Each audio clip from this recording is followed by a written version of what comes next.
Stai cu spatele drept, încordezi bine fesierii, picioare și vin sus, jos, sus, Ca la jos. talangă. Da, mai strânge puțin picioarele. Să nu ne trimită la făscut. Umerii mai sus, hop, ajungem la nivelul umerilor, deja suntem la 2. Hop, nu-i de respirație, pot să fac respirație în 2 cicluri, adică sus, jos.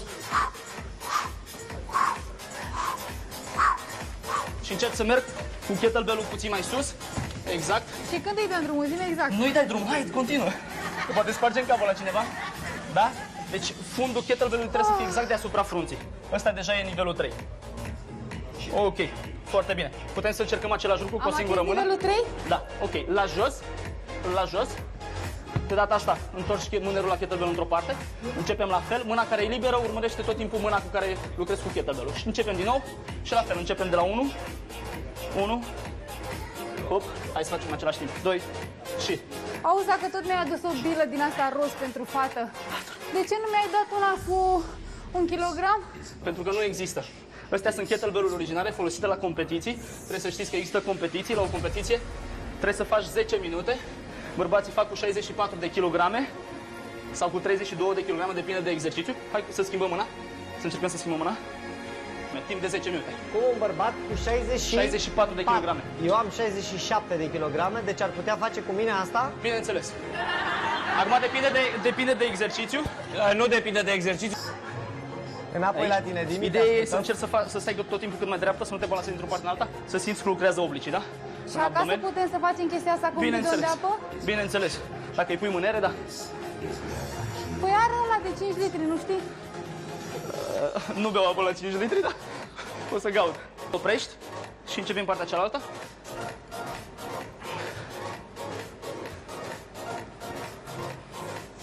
Ok. Hai să facem cross-passing. Hop și hop. Cross-passing. Cross-passing. Da. Îmi place cum sună să-mi scriu pe motocicletă. Da. Spatele drept, pieptul ridicat, da? Și să simți cum lucrează foarte bine abdomenul. Tot timpul e foarte important la tipul ăsta de antrenament. Dacă tu n-ai greutățile mele. Da. Adevărul e că ea are greutăți mai grele ca ale noastre, numai că le-am vopsit în roz. Dimi, Ok. Medical. Deschizi mult. Ok. Hai să încercăm să prindem kettlebell-ul. De aici, sus. Blochează umărul. Să nu-ți dai cu el peste cap. Da? Și hai să încercăm să ne aplicăm într-o parte. Exercițiul ăsta se numește windmill și e foarte bun pentru mobilitate, pentru stabilitate. Exact, continui. Deci tot timpul încerc să împind fundul puțin în 45 de grade în spate. Exact. Du mâna la genunchi. Ok, ține deasupra. Și revin ușor sus. Ok, repetăm. De data asta încerc să mă duc cu mâna până la gleznă. Ușor. Bineînțeles, când mă ridic, lucrez toată partea asta de aici. Ok, și acum încerc să atingi cu mâna jos. Hop, ușor. Și revin. Bineînțeles, se întinde foarte mult, toată partea din spate, fesierii, bicepsul femoral, tensori fascialate. Schimbăm Auzi, partea. dar nu vrei să-l inviți și pe Vlăduț data viitoare? Bineînțeles. Nu-i plac exercițiile astea, mi-a zis mie. Bineînțeles. cu oala de... Aici? Exact. Ok. Și acum pe partea cealaltă. Ușor. Dani, te anunț că e 8 și un sfert. Revii. Cum? E 8 și un sfert! Și încearcă să te duci până jos de data asta. Muncezi un sfert de oră. Așa e. Astăzi vom lungi un pic partea Revin. de exerciții fizice. Revii. Ok. Pentru început o să facem un complex de exerciții pentru cap, gât, pentru trunchi și pentru picioare, în ultimul rând. Pentru cap. 1, 2, 3, 4, 5, 6, 7, 8. 1, 2, 3, 4, 5, 6, 7, 8. Pentru brațe. 1, 2, 3, 4, 5, 6, 7, 8. 1, 2, 3, 4, 5, 6, 7, 8. Și 1, 2, 3, 4, 5, 6, 7, 8. Și 1, 2, 3, 4, 5, 6. Atenție, stăm. Acum pentru trunchi o să facem 1, 2, 3, 4, 5, 6, 7, 8. Și 1, 2, 3, 4, 5, 6, 7, 8. Tot pentru trunchi. 1, 2, 3, 4, 5, 6, 7, 8 și 1, 2, 3, 4, 5, 6, 7, 8. Pentru picioare o să facem pentru început fandări laterale. 1, 2, 3, 4, 5, 6, 7, 8. Înainte. 1, 2, 3, 4. Schimbăm picioare. 5, 6, 7, 8. Acum o să facem 10 genuflexiuni. 1, 2, 3, 4, 5, 6, 7, 8. Și mergem o roată către băieții noștri. Roată. Ia-le și spițele! Roxana Lancea 10 exerciții și începem cu 1. 1, apoi 1, 2, 3, 1, 2, 3, 4, 1, 2, 3, 4, 5, 8, am greșit un pic. Era de la cap.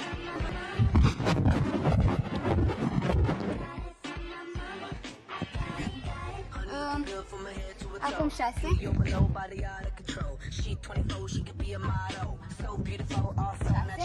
Asta e foarte bun deoarece ne relaxează mușchii, ne tonifică. Tot ce ne tonifică nu pot să zic. Da, mergem la 7.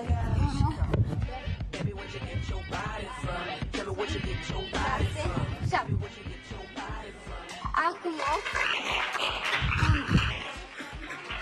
Da, la coarda sensibilă. Nu vezi că nu-mi ies exercițiile care m-ați greu. Da, nu știu, tu ai fost minge după cum sari coarda. Vedeam cu piciorul minge. Frățioare și Răzvan sare elasticul mai frumos. Așa, la cât am rămas? La 8. Nu mai batem la valieră. 8. 8. Hai. 1, 4, 5, 6, 7, 8. Așa, acum 9.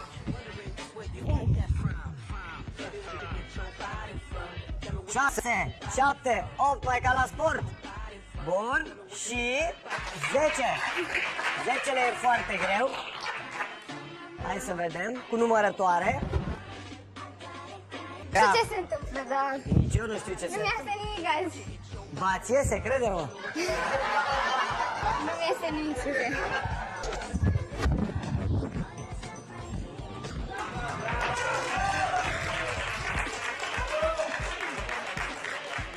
Acum trebuie să fac mumitițele cu vizitele în parc. Mulțumim. Bagă-ți înapoi ce ți-a ieșit.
Așa. Da, da, da! Și așa acum fă rol, fă rol. Rol. Nu, rol cu mine jos. Ronde. Așa? Și acum asta. O să ridic piciorul ăsta, dar să trebuie să mențin aici.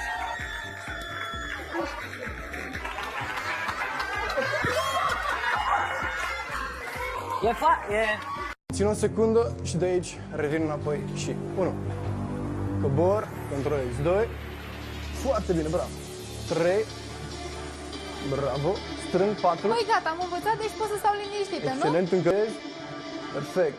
Ca să complicăm puțin lucrurile, avem o coardă. Pășesc la jumate. Iau cele două margini ale benzii elastice. Țin abdomenul sus. Același lucru, doar că data asta fac o flexie antebrațelor pe braț. Mai jos. 2. Excelent. 3. Foarte bine. 4. Yes. Încă 2.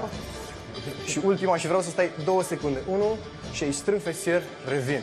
Ca să fie și mai greu, piciorul drept rămâne pe coardă, stângul se duce spre înapoi, o să facem o fandare și presă pentru umeri. Cobor, 4 pe fiecare picior. 1. Mențin, sus brațele. Excelent. 2. Țin abdomenul strâns, 3. Și încă una, 4. Și vreau să mențin o poziție fermă, strâng fesier și revin. Va trebui să schimbăm piciorul. Foarte important, piciorul să cadă exact la jumătatea benzii elastice. Nu pot să iau un picior de-al lui Răzvan?